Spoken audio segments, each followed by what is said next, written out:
เอาทำอะไรก็ทำฮะพรรษาฮะมีการพรรษาจำพรรษาเอาตอนไหนล่ะตอนนี้เหรอเอาตอน ฮะตอนนี้วันเข้าพรรษาวันนี้หันหน้าวันนี้พร้อมกันนะ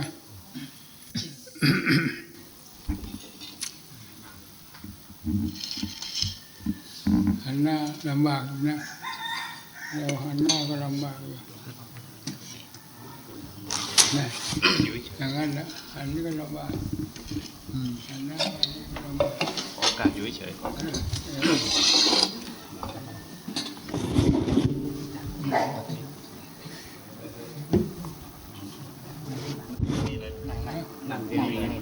ไม่ต้องหันนะไม่ต้องหันหน้าครับอยู่นี่ดีกว่าหนังตรงนี้เลยตรงนี้แหละครับผมไม่ต้องหันเพราะอาจารย์ไม่ต้องหันครับผมตั้งท่านี้ครับ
นะโมก่อน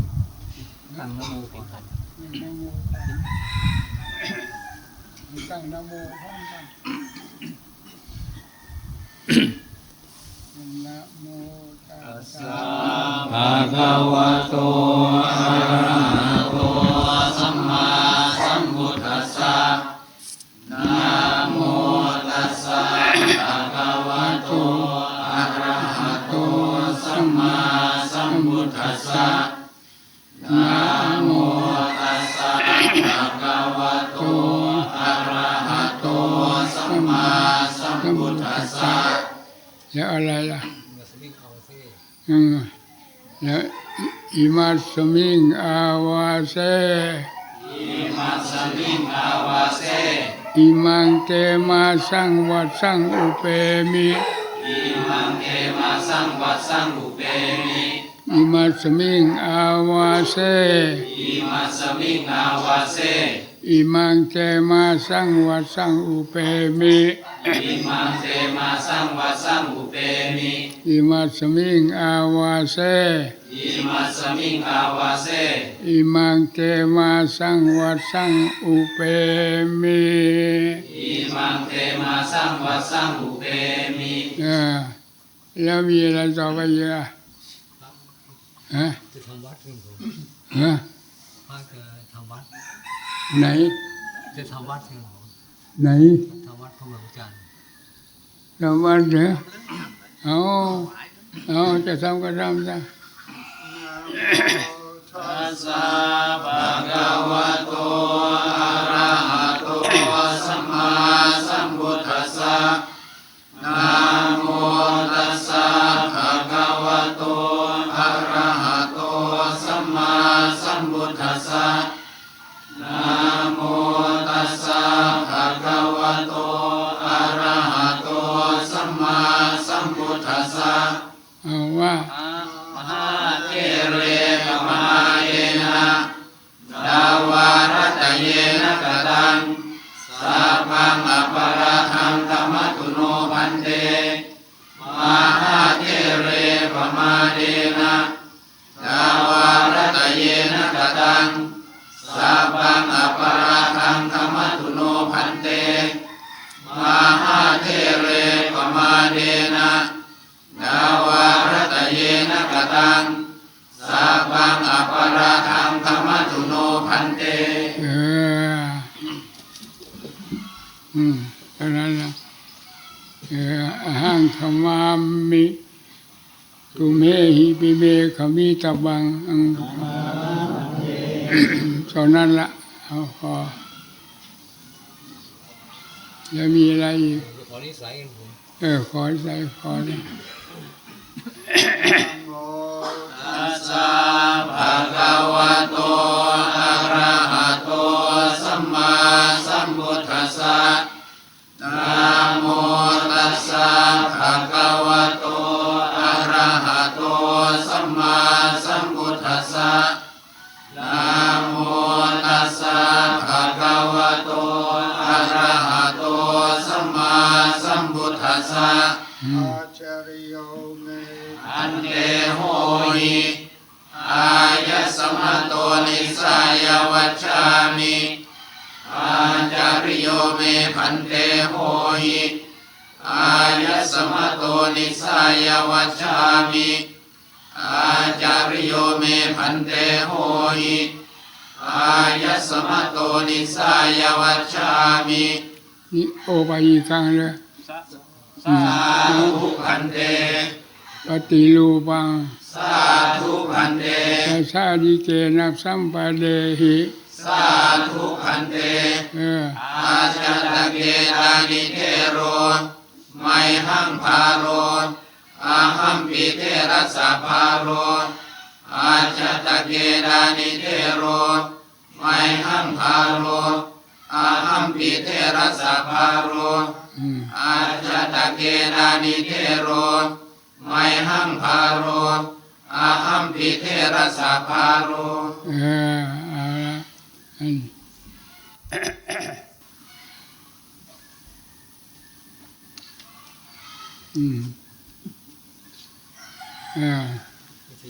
แล้วมีอะไรอีก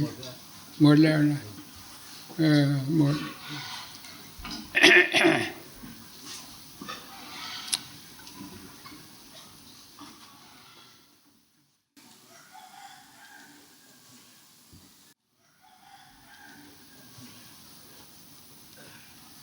วันนี้วันเริ่มเข้าพรรษาแล้วนะพระเนรเราให้ต่างองค์ต่างเข้มขวดกวดขันในข้อวัดปฏิบัติ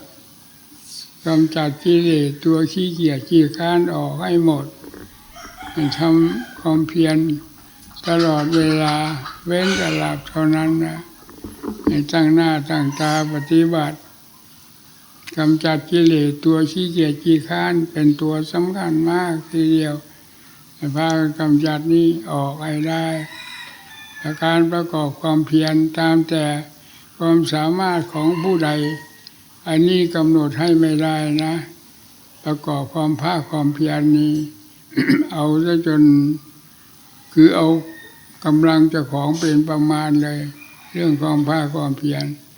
บางคืนไม่นอนก็มีประกอบความเพียรตลอดเวลานี่เรียกว่าความเพียรเดินจงกรมนั่งสมาธิภาวนาเอาธรรมะนั่นละเข้าเป็นหลักเกณฑ์ในหัวใจตั้งหน้าตั้งตาปฏิบัติและไม่ไปไหนด้วยในพรรษานี้เข้าพรรษาที่นี่ไม่ไปแรมวันแรมคืนที่ไหนอยู่นี่เป็นประจำประกอบความภาคเพียรประจำอิริยาบถของตนในบริเวณที่เราจำพรรษานี้นะพากันตั้งอกตั้งใจการประกอบความภาคเพียรเป็นของสำคัญมากกิเลสตัวใดก็ตามจะไม่หลุดลอยไปจากความเพียรนี้ได้เลยความเพียรเป็นของสำคัญกำจัดให้หมดจากหัวใจเมื่อความเพียรหมดจากหัวใจเมื่อกิเลสหมดไปจากหัวใจแล้วจิตใจว่างเปล่าท่านทั้งหลายฟังคำนี้ให้ดีนะพอจิตใจมันว่างจากกิเลสไปหมดแล้วนี่โลกว่างหมดจิตใจว่างหมดเลยเรียกว่าหมดงานทำไม่มีงานพระอรหันต์หมดงานทำไม่มีงานใดมาทำอีกแล้วกิเลสตัวเป็นข้าศึกต่อความภาคความเพียรก็กำจัดมันออกหมดเพราะนั้นเป็นกิเลสเอาให้ขาดสะบั้นไปจากจิตใจหมดแล้วว่างเปล่าหมดท่านผู้สิ้นกิเลสแล้วท่านไม่มีงานนะท่านจิตใจท่านว่างหมด เรียกว่าจิตใจว่างโล่งหมดเลย อยู่ที่ไหนว่างตลอดเวลาท่านไม่มีงานทำละพระอรหันต์สิ้นกิเลสแล้วหมดงาน ไม่มีงานอะไรที่จะทำอีก งานก็คืองานแก้กิเลสกิเลสสิ้นไปหมดแล้วก็ไม่มีอะไรเป็นงานเป็นการให้ยุ่งยากปากหมองเหมือนแต่ก่อนให้พากันตั้งอกตั้งใจพอจิตว่างจากกิเลสนี่แล้วมันว่างหมดละจิตนี่ว่างเปล่าไปหมดเลยโล่งหมดเลยจิตไอ้มันเป็นในหัวใจนะมันชัดเจนเองดูในหัวใจใครก็ไม่เหมือนดูในหัวใจเราที่กิเลสสิ้นซากลงไปหมดแล้วจากหัวใจใจนี่ว่างหมดเลยไม่มีงานทำว่างตลอดเวลาคือใจพระอรหันต์ที่ท่านสิ้นกิเลสแล้วว่างตลอดไม่ว่ากลางวันกลางคืนยืนเดินนั่งนอนเป็นเวลาว่างของใจทั้งนั้นไม่มีอะไรเข้ามาแทรกนะให้พากันตั้งอกตั้งใจนะก็พูดเท่านี้ละพูดมากกว่านี้ก็เหนื่อยนะเอาเท่านั้นแหละนะมันมีอะไรอีกดูไม่มีนะหมอจะมาทำแผลไม่ใช่หมอจะมาทำแผลอะไรพวกหมอจะมาทำแผลให้หมอทำอะไรทำแผลไงมันก็ดีของมันอยู่แล้วนะก็ไม่เห็นจะทำอะไรไม่มีแผลมันเอานี้ออกมันก็เป็นแผลของมันแล้วมันก็ค่อยหายไปแล้วนั่นแหละ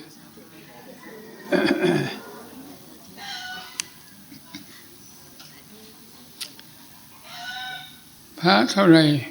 จำพรรษาที่นี่61ไม่มีเนนเนนหนึ่ง61กับเนน6162กับเนนหนึ่งนะพระ61เนนหนึ่งเป็น62แล้วให้ตั้งหน้าตั้งตาปฏิบัติกำจัดกิเลสออกจากใจนะอย่าพากันขี้เกียจขี้คร้านความขี้เกียจขี้คร้านเป็นข้าศึกของการก้าวเดินเพื่อความพ้นทุกข์นะตัวนี้ตัวสำคัญคือจิตนี้ให้มันว่างขนาดให้รู้ในตัวของเราเองพอว่างจากกิเลสหมดแล้วนี่ว่างหมดเลยไม่มีงานทำพระอรหันต์หมดงานที่จะทำนอกจากนั้นว่าหมดไม่ได้สำหรับพระอรหันต์สิ้นหมดกิเลสไม่มีแล้วไม่มีงานทำว่างตลอดเวลาจิตใจว่างคือจิตของพระอรหันต์สิ้นกิเลสหมดโดยสิ้นเชิงให้พากันจำเอาไปปฏิบัติการประกอบความเพียรอย่าถอยหลังให้ก้าวหน้าตลอดไปการถอยหลังไม่ใช่ทางพ้นทุกข์ต้องก้าวหน้าตลอดหรือเรียกว่าเดินเพื่อความพ้นทุกข์วันนี้มีเท่านั้นละไม่พูดมากแล้วนะเอาละพอเท่านั้นละก็ไม่มีอะไรมีอะไรไหมมีอะไรอีกไหมไม่มีจะพากันเลิกแล้วนะไม่มีงานเอากราบไป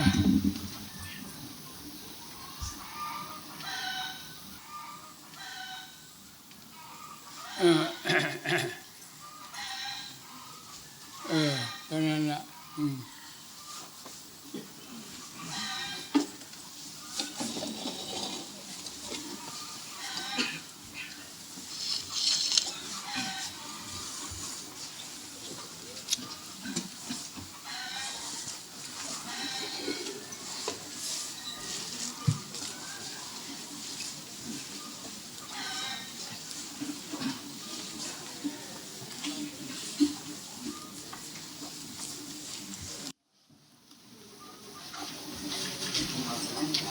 ถ้าพูดลงพ่อแม่ผู้จำกันหน่อย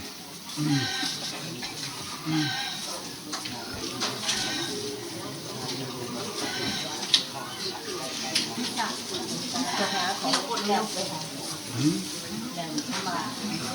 ถวายผ้า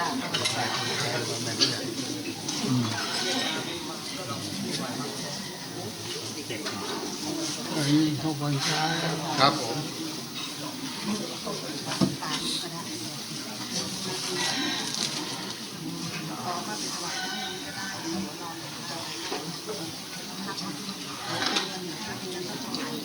เขาลงจากเครื่องมาด้วยกับหลวงตา นะครับเมตตาครับ มากราบหลวงตาแล้วก็จะขึ้นเครื่องกลับนะคะ ฮะ มาฟรี เ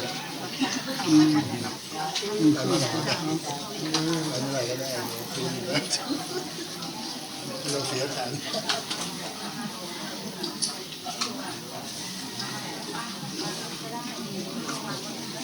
พี่จะท้อง อย่างนี้เราดูนั่งก็หาความสวยงามไม่ได้อันนี้บังคับต้องได้เหยียดไว้ส่วนนี้คือนะเจ็บมากปวดด้วยต้องอย่างนั้นอย่างนี้นะ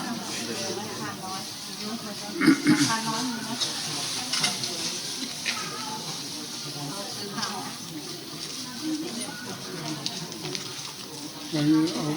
าบังขายอ่ะ ครับ 3 เดือน จะขอพรน้อย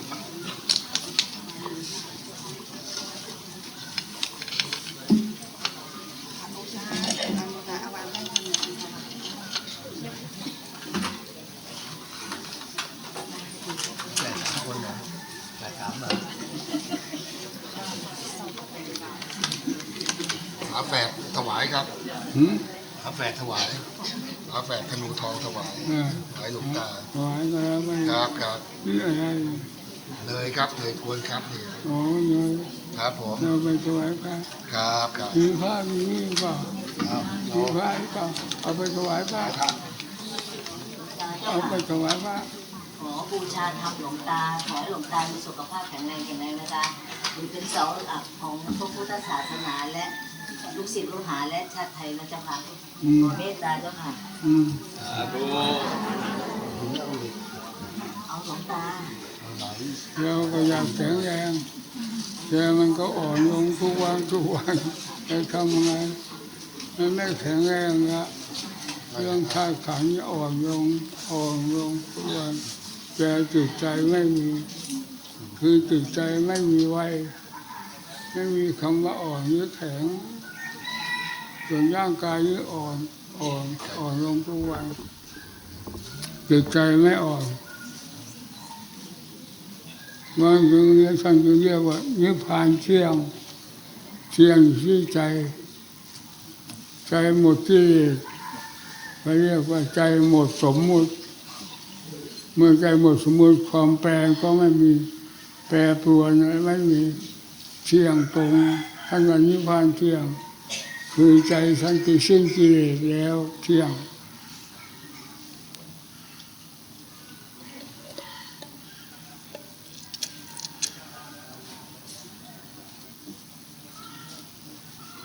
ถ้ายังไม่สิ้นเนี่ยไม่เที่ยงใจบอกแว่ความใจถ้าสิ้นกิเลสแล้วใจก็เที่ยงนิพพานก็เที่ยงใจก็เป็นธรรมชาติเที่ยงเป็นเหมือนกัน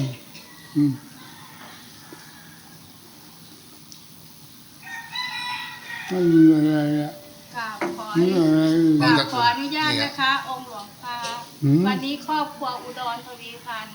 กราบน้อมถวาย ครอบครัวอุดรทวีพันธ์ครับ กราบน้อม ครอบครัวอุดรทวีพันธ์ กราบน้อมถวายบูชาทวยเทพเทวดาทั้งพระอินทร์พระพรหมนาคพุทธมารเท้าสักกะปกปักรักษาท่านขันองค์หลวงตาด้วยเจ้า แล้ว ค่ะ ครับครับ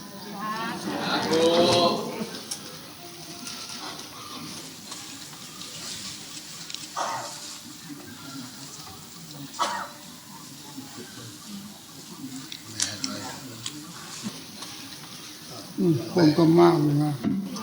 ตอนนี้คนก็มาก ไปดิ ไม่รู้ก็รู้ให้เอาไปบูชาให้เจ้า จะ ข ยิ อง นแบบใครเจ้าของ ให้เจ้าของเอาไป ครับครับครับ ไปเอาพุทธรูปไปบู ครับ ชา ครับ ไปบูชา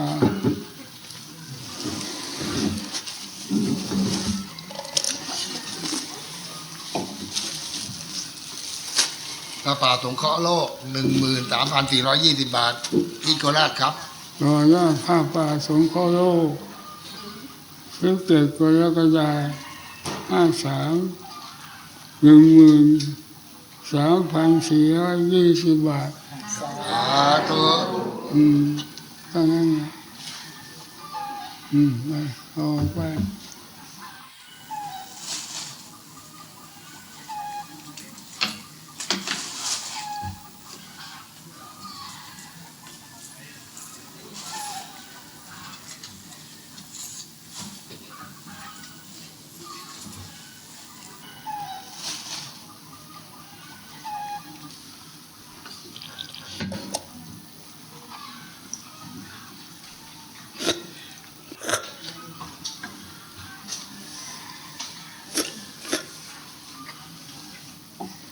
หลวงตาเจ้าขากราบบูชาพระเมตตาธรรมเจ้าค่ะองค์หลวง เอ ตา เอาวางเลย 100,000 บาทเจ้าค่ะ 100,000 บาทครับ แล้วโอ้เงิน100,000 บาทเนี่ย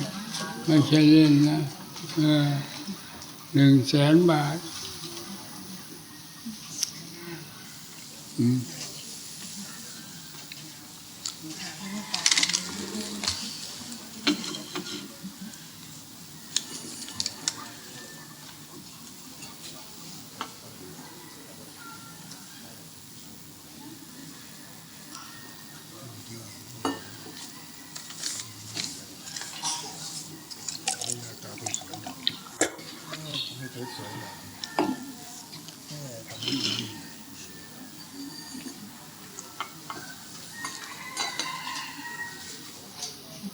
นะครับ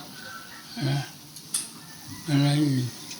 นี่เหรอ ผ่า3 ผืน โอ้นี่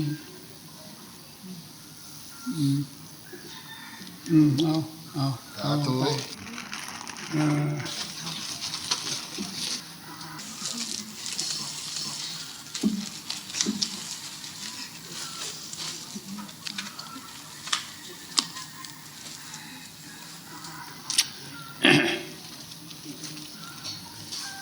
เข้าพรรษาละที่นี่ก็ไม่ไปแลวันแลคืนที่ไหน มีแต่การประกอบความภาคเพียรให้จิตใจสว่างโร่เลย ใครเคยเห็นไหมจิตใจสิ้นกิเลสว่างหมดเลย จิตใจสิ้นกิเลสจิตใจไม่สิ้นกิเลสมีแต่ขวากแต่น้ำทิ่มแทงตลอดสายทางเดินของจิตคิดไปไหนมีเสี้ยนมีน้ำติดตามไปหาความสุขความสบายไม่ได้คิดทางดีก็มีเสี้ยนมีน้ำตามไปคิดทางชั่วยิ่งแล้วมีแต่เสี้ยนแต่น้ำตามหัวใจไปพอใจสิ้นกิเลสแล้วคิดอะไรโล่งหมดเลยนี่แหละให้เห็นอย่างนั้นนะพูดนี้ท่านผู้ทรงไว้ซึ่งความบริสุทธิ์ประเภทนี้ก็คือพระพุทธเจ้าและพระอรหันต์นอกนั้นไม่มีพระพุทธเจ้าและพระอรหันต์พระอรหันต์ทุกองค์มีเหมือนกันหมดว่างหมดเลยพระอรหันต์ว่างในจิตไม่มีอะไรเสียแทงหัวใจเป็นจิตใจที่ว่างเรื่องใครจึงอยากไปแต่นิพพานนิพพานมันว่างอย่างนั้นนะไม่มีอะไรเสียแทงหัวใจเลย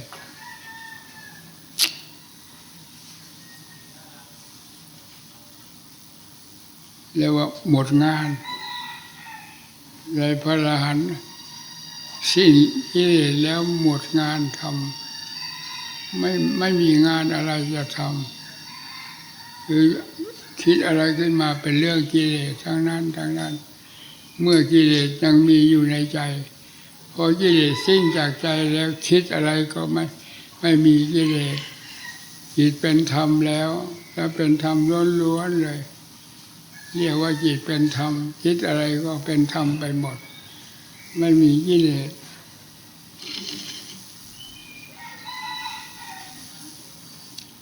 เอามันเห็นนะที่พูดนี้มีตัวอย่างพระอรหันต์เป็นอย่างนั้นแหละพระพุทธเจ้าพระอรหันต์ทุกพระองค์เป็นอย่างนั้นเหมือนกันหมดไม่มีอะไรจะมาคล้องใจว่างหมดเลย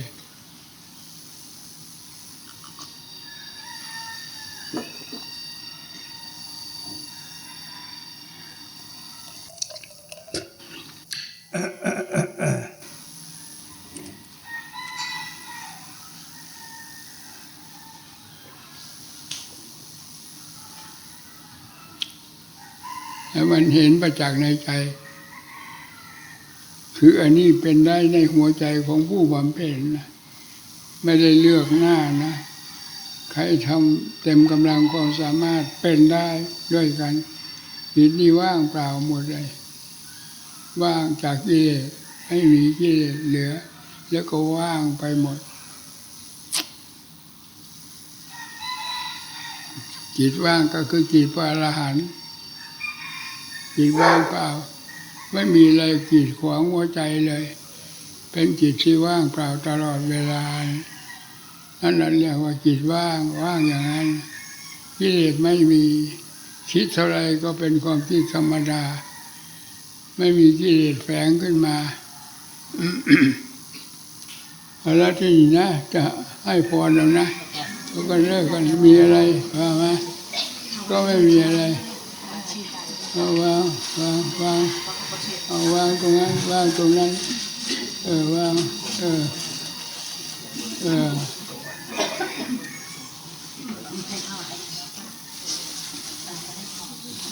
เพราะว่าเสร็จแล้วก็จะให้พรนะเสร็จแล้วให้พรแล้วกลับเอา อิชิตังปฏิตังตุมหังทิปเมวะสมิจจโตสัพเพภูเรตุสังกปาจันโทปันนารโสยถามณิโชติระโสยถาสัพพิติโยวิวัชชันตุสัพพะโรโควินัสตุ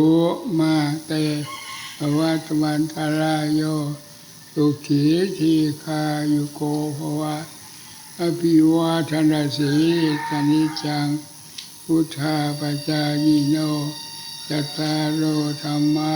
วาทานติอายุวันโนสุขังภะลังเอาละไปละที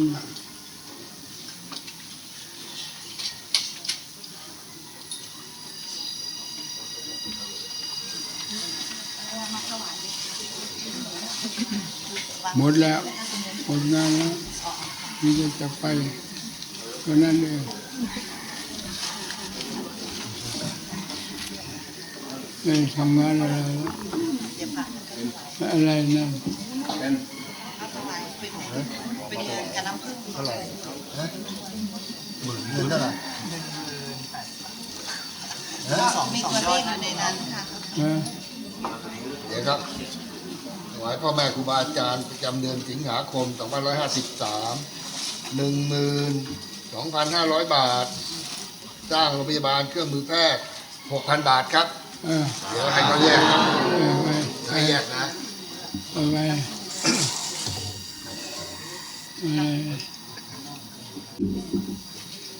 ลูกชายแม่บังออนบริลักษ์ครูเจริญเมืองชนเขาโทรศัพท์มาให้ผมกราบเรียนถวายหลวงตามาว่าไงมาว่าเขาถวายปัจจัย 12,500 บาท 12,500 บาทเขาจะโอนเงินเขาจะโอนเงินมาเข้าบัญชีผมพรุ่งนี้ผมก็ไปกด ATM มาถวายหลวงตาได้กราบเรียนให้ทราบไว้ก่อนเท่านั้นแหละลูกลากลับกรุงเทพนะเจ้าค่ะ เขาเที่ยวเลย มีตัวแล้วเหรอ มีกุฏิเราก็จะกลับกุฏิอ้าวเรามีกุฏิเราก็กลับกุฏิฮะ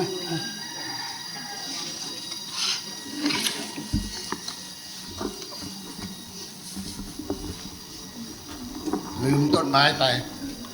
เขาถวาย แม่บางออนถวายต้นกระจัง ฮะ ถวายต้นกระจัง717 ต้น โอ้ที่เอามานี่นะครับ เห็นมา ครับนี่แหละครับ แต่เขียนว่าลำปางเขาเอามาจากลำปาง เขาไปซื้อจากลำปางมา จาก เขา ลำปง อยู่เมืองชน อืม สาธุ เห็นอยู่ในรถ ครับครับ ดูข้างล่างว่า ลำ ร ปา ถ ง เป็นรถบรรทุกนั้นเป็นลำปาง ครับครับ เอามาถึงแล้ว ครับ ไม่ค่ะ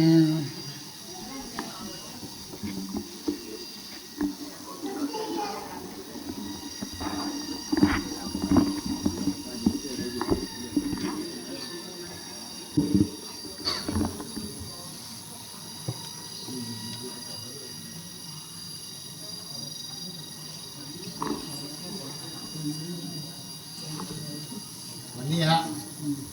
วันเข้าพรรษาแรมหนึ่งค่ำแรมวันแรมหนึ่งค่ำวันเข้าพรรษา คือวันที่วันไม่ใช่ฮะ 27เจ้าค่ะ 27แล้วครับ 27เจ้าค่ะ 27 กรกฎาคม อ๋อ28อ๋อวันนี้วันที่28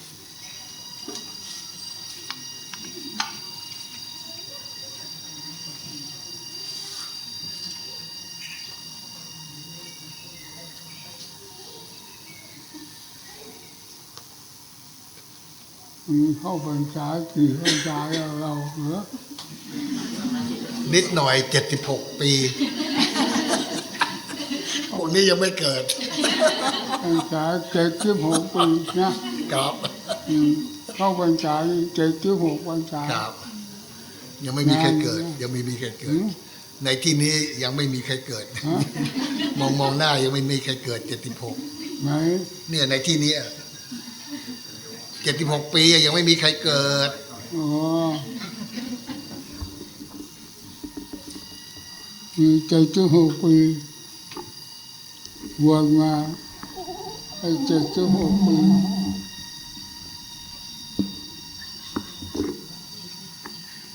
มันก็มีแต่ถวายหน้าเรื่อยแล้วคือจะซึกออกมาไม่มีทาง คือจิตไม่แยบเลยมีแต่ฟุ้งข้างหน้ารอวันใจข้างหน้าก็รอวันใจ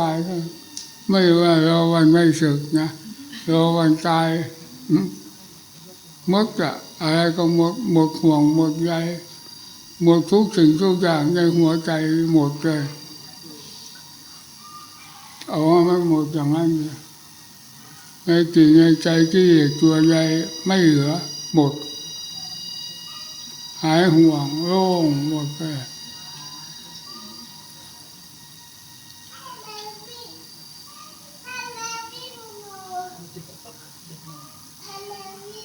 บวชเป็นตอนแรก 2477 20 ปี 9 เดือนบวชแต่ก่อนจะบวชมีเรื่องนิดหน่อย จากนั้นมาก็เยอะเลย ครับ ถึงไปนี่ละอะไร76 ปีครับ 76 ปี ครับ จะบวชมา จะบอกโยมแม่ตอนจะบวชจะบวชให้จะบวชแล้วยังบังคับให้บวชแล้วจะบวชให้แต่บวชแล้วจะมาบังคับให้ศึกวันนั้นวันนี้ไม่ได้นะแต่อย่างนี้ไม่บวชโยมแม่บอกโอ้สาธุขอให้ได้เกาะชายผ้าเหลืองจะศึกเมื่อไหร่ออกจากโบสถ์ศึกเลยลูกแม่ก็ไม่ว่า โยมแม่อยากให้บวชมากเราก็มีข้อผูกมากบวชก็บวชจะศึกเมื่อไหร่ก็ศึกแต่ว่าบวชแล้วอุปชายังไม่กลับอยากศึกก็ศึกว่าแม่ก็สาธุว่า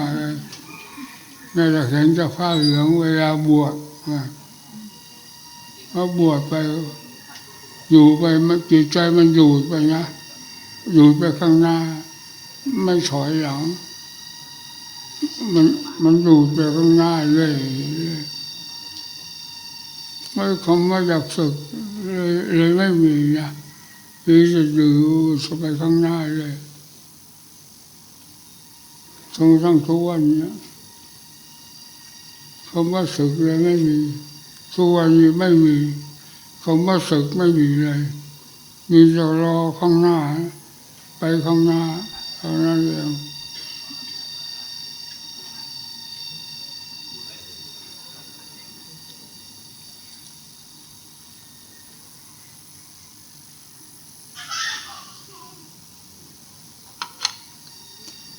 ก็ดีอยู่ไงจิตมันค่อยดื่มดำไปเรื่อยมันไม่ถอยบืนไปเรื่อยจนกระทั่งทุกวันเรื่องบวชพอดีจิตมันดูดดื่มไปเรื่อย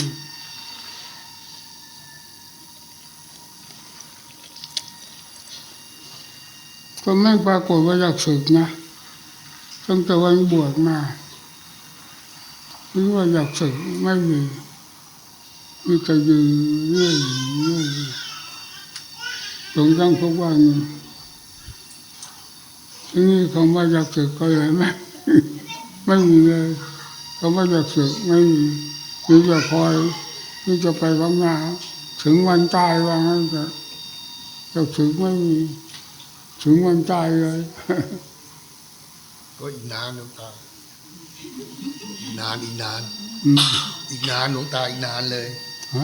อีกนานเลยอีกนานที่หลวงตาว่าไหนว่าที่หลวงตาพูดเมื่อกี้เนี่ยว่าไงก็หลวงตาไม่ศึกอ่ะก็บอกว่าบวชไปอีกนานบวชไปอีกนานเลยหลวงตาบอกไม่ศึกอ่ะมันก็ไม่ศึกจริงครับมันไม่อยากศึกจะว่าไงเจ้าคุณวัดเจดีย์หลวงที่หลวงตาไปเยี่ยมที่ไปเยี่ยมวัดเจดีย์หลวงที่เขาก่อนนี่ตอนท่านยังมีชีวิตอยู่ท่านจับไปยอกหลวงตาว่าไม่คิดศึกบ้างเหรอ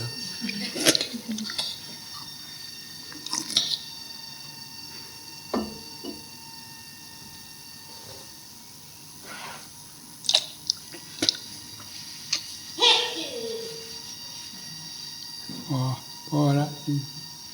อย่าไปกันละนะไม่มีอะไรละเลิกกันเท่านั้นละภาวนานะเข้าพรรษาแล้วให้พากันภาวนาตั้งใจภาวนายกเหรอเอาไปเดี๋ยวเอาท่านเหยียดขาเอาไงอาจารย์เหยียดขาไปแล้วขาไปเลยไปเดี๋ยว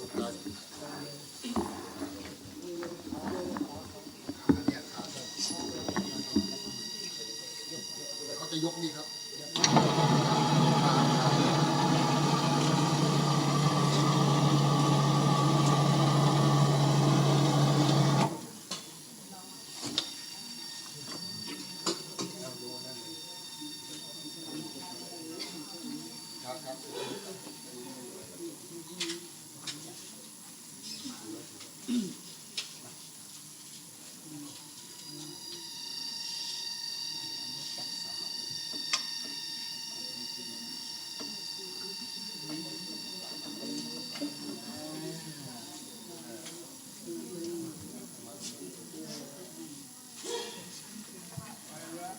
สาธุเจ้าค่ะสาธุ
ขันไหม